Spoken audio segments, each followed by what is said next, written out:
سلامونه ملګرو، نیک هیلې احترامات. ملګرو فیصل خان زما ډېر خوږ ورور دی، ملګری مې دی. هغه دپاره دا ګانا زه ډالۍ کومه. هغه سره ملګري دي شریف خان، قسمت علي او دلرباس خان، سهیل خان چې په ریاض کې ژوند کوي. دوی دپاره حنیف افریدی چې دی دا ګانا به ورته سپیشلي ډالۍ کوي او ټول ملګري دي واوري.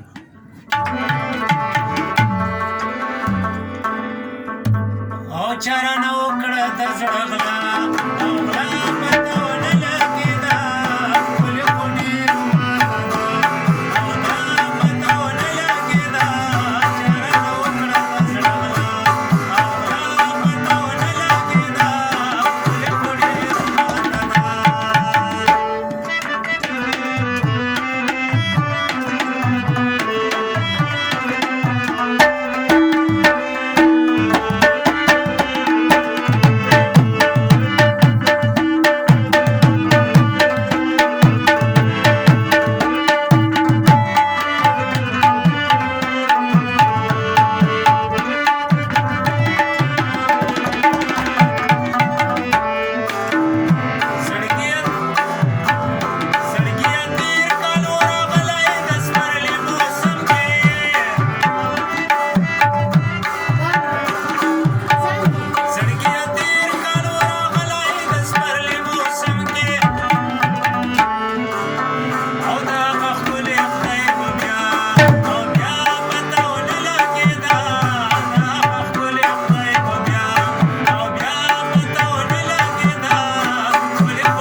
Temiz uğraşım.